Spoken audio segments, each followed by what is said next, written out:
In this movie, two American soldiers face a deadly game of cat and mouse with an Iraqi sniper behind a crumbling wall. Do you think they will survive the ordeal, or will they fall victim to the enemy's bullets? In 2007, after America won the conflict in Iraq, there were still enemies causing trouble. The president wanted to restart a pipeline project in Iraq, but enemies were attacking and eliminating people at the construction site. So they sent two soldiers, Sergeant Matthews and his spotter Sergeant Isaacs, to eliminate the threat before sending in new builders. Matthews and Isaacs hid behind bushes and stones, watching the pipeline site for 20 hours. Even though they were on high alert, they didn't see any enemies during that time. The mission was to make sure it was safe for the new builders before they started working. Matthews, realizing that there are no Iraqi soldiers left at the site, thinks they might have left their people and fled. He observes the bodies and suspects that the Iraqi soldiers are responsible for the attack. Concluding that there won't be any more charges at the site, Isaacs disagrees, noting the absence of any Iraqi group and pointing out that all their workers were eliminated with headshots, possibly by the skilled Iraqi sniper, Juba. However, Matthews doubts that a sniper could take out so many people in just 30 seconds. Growing impatient, Matthews decides to check for himself, leading Isaacs to cover him. Isaacs, unable to see clearly through his scope, expresses his inability to provide cover. Matthews playfully mocks him and changes his gun, a move that holds sentimental value for Isaacs as it once belonged to his deceased companion. As Matthews explores the scene, he sees that every person was eliminated with headshots, confirming Isaacs' suspicion that Juba is behind the massacre. The tension builds as Matthews uncovers the unsettling truth about the sniper's deadly precision. Ignoring Isaacs' warning, Matthews moves to the center of the site, determined to find where Juba is hiding. However, Isaac senses danger and urges Matthews to step back, suspecting that Juba might still be lurking nearby. Suddenly, a shot rings out, hitting Matthews and sending him to the ground. Witnessing his partner in trouble, Isaacs rushes to help, dodging bullets. Unfortunately, the sniper targets Isaacs as well, shooting him in the leg. Injured, Isaac seeks refuge behind a broken wall to protect himself. As Matthews lies on the ground, Isaac warns him that the sniper will shoot if he moves and advises him to play dead quietly. In desperation, Matthews urges Isaacs to call for backup. Bleeding heavily from his leg injury, Isaacs improvises a tourniquet with a belt to stem the bleeding. He reaches for his radio bag to contact the army base, only to discover that the sniper has damaged the radio antenna with a well-aimed shot. Now, with their communications severed, Matthews and Isaacs find themselves in a dire situation, cut off from help. With Matthew unconscious, Isaacs realizes they need to locate the sniper to turn the tables. However, Isaacs warns Matthew that the sniper is vigilant, and any attempt to retaliate could be met with lethal force. Despite the risk, Isaacs attempts to create a hole in the wall using his knife, hoping to spot the sniper through his scope. Unfortunately, the wall collapses, injuring his hand. As Matthew struggles to reach his rifle, excessive bleeding causes him to lose consciousness. Meanwhile, Isaacs, enduring pain, manages to extract the bullet from his leg using his knife and bandages the wound. However, the pain overwhelms him, and he also slips into unconsciousness. Upon awakening, Isaacs hears a strange sound through his earpiece. Realizing it's his base officer, he calls for help. However, the officer's peculiar questions raise suspicions. The supposed officer instructs Isaacs to stand and fire in the air, claiming it's the only way they can determine his location for helicopter assistance.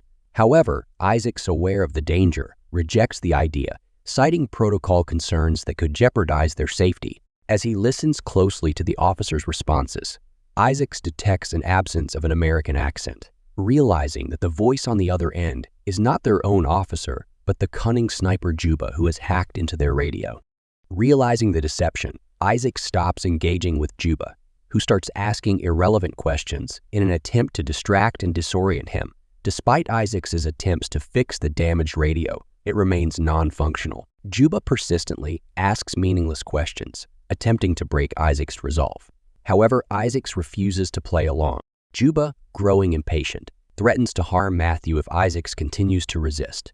Fearing for his injured companion, Isaacs reluctantly agrees to talk. Meanwhile, Always, the organizer, uses the opportunity to create a makeshift map on the ground, attempting to determine Juba's exact location. The tension rises as Isaacs finds himself negotiating with the unseen sniper, while trying to protect his partner.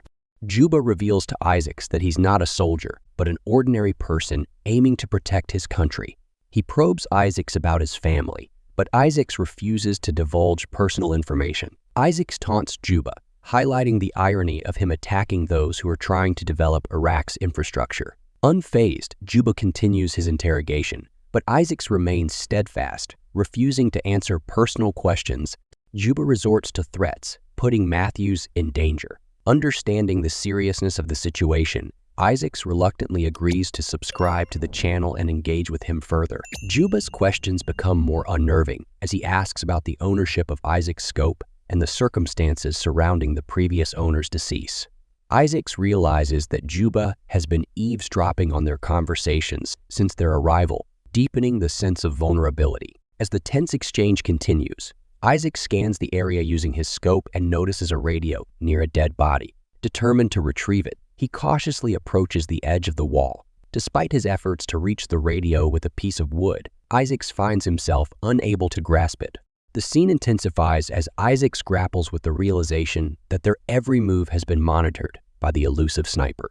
The confrontation reaches a critical juncture as Isaacs confronts the unsettling reality of being under constant surveillance. The stakes heighten as he struggles to navigate the precarious situation while attempting to outmaneuver the cunning sniper. Feeling thirsty, Isaacs attempts to drink water from his bottle, only to discover a deliberate hole made by Juba, causing all the water to leak out. Juba proudly admits to sabotaging the bottle and shooting Isaac's antenna, intending to leave him without water and communication. He reveals that the calculated approach to Isaac's demise includes the leg injury, aiming for a gradual rather than sudden decease. As Isaacs contemplates the dire situation, his attention is drawn to the bullet he extracted from his leg earlier.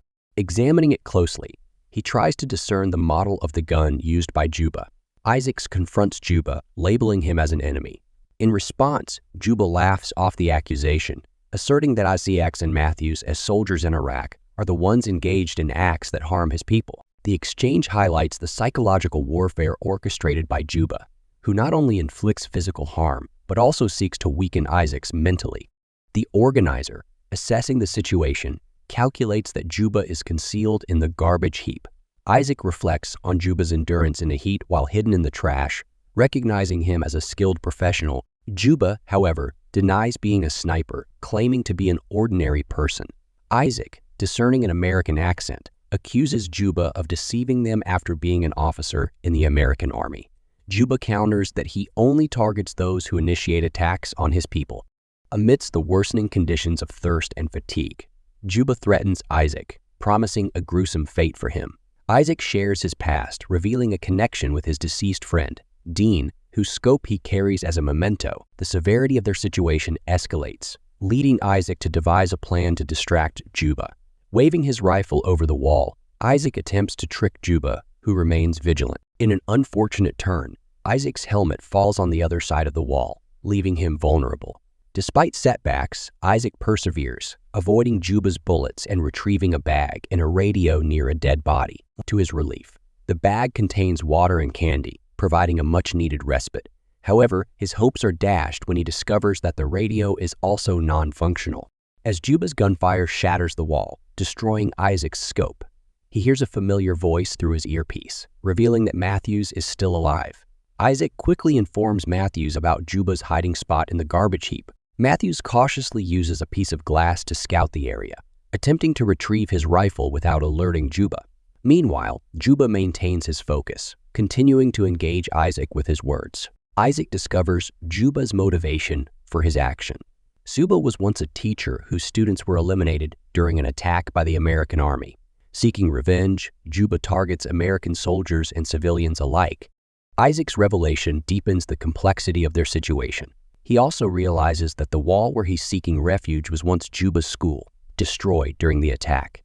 The discovery adds a poignant layer to Juba's backstory, shedding light on his motives and the personal toll of war. As Matthews inches closer to his rifle, the tension escalates.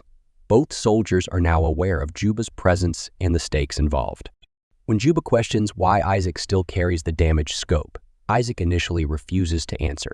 However, faced with Juba's threat to shoot Matthews again, Isaac reveals that the scope belonged to his friend Dean, for whose decease he feels responsible. Isaac cherishes the scope as a memento of Dean and harbors deep regret over his friend's demise. Meanwhile, Matthews retrieves his rifle and opens fire into the garbage heap. Isaac joins in, firing shots into the air to divert Juba's attention away from Matthews. Despite their efforts, Juba manages to shoot Matthews, injuring his shoulder. In response, Matthews seeks cover, and Isaac rushes to his aid. Tragically, Juba fatally shoots Matthews in the head, leaving Isaac shattered by the sudden loss of his friend. Devastated, Isaac expresses a desperate desire to return home. Juba, surprisingly, offers Isaac a conditional safety, promising not to shoot him if he genuinely wants to leave. However, skeptical of Juba's sincerity, Isaac seeks refuge behind a wall, unwilling to fully trust the sniper. Curious about Isaac's presence in Iraq after the war, Juba queries him.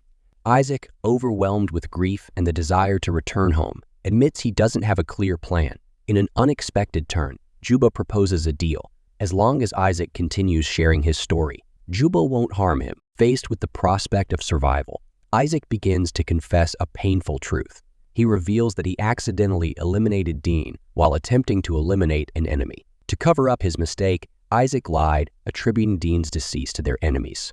While engaged in conversation with Juba, Isaac suddenly hears some noise from his radio. Excited, he rushes towards it, realizing that his friends from the base are trying to contact him. However, his joy is short-lived when he discovers that his radio is irreparably damaged, leaving him unable to respond. In a twist, Juba's voice emerges from the radio, using the name Isaac and calling for help from the base. Isaac grasps the unsettling truth that Juba had been present for an extended period, hacking their radio and orchestrating the arrival of the backup team before easily eliminating them. The realization dawns that Juba had been the mastermind behind Isaac and Matthew's deployment to the site. Fatigued and demoralized, Isaac faints again. Upon waking, he finds a crow perched on his leg wound, inflicting pain as it feeds. Isaac, resilient, uses a stick and rope to retrieve Matthew's rifle and turns his attention to the garbage heap where Juba lurks. As the sound of a rescue helicopter approaches, Isaac faces a dilemma. Aware that Juba could exploit the situation and harm his friends, Isaac strategically collapses the wall, creating a cloud of dust to obscure Juba's view. This daring move allows Isaac to evade Juba's sight and potentially save his comrades from falling into the sniper's trap. After rising to his feet, Isaac unleashes a barrage of bullets into the garbage heap. Surprisingly, Juba refrains from retaliating, leading Isaac to believe he has successfully neutralized the sniper. As helicopters approach, Isaac is swiftly evacuated from the area, hoping to alert the authorities about Juba's presence. However, amidst the helicopter's roar, Isaac's warnings go unheard. Suddenly, Juba resumes his attack, unleashing a deadly barrage of gunfire that decimates the helicopter and claims the lives of all on board, including Isaac. The tragic conclusion underscores the ruthlessness and cunning of Juba, who remains a formidable adversary until the end.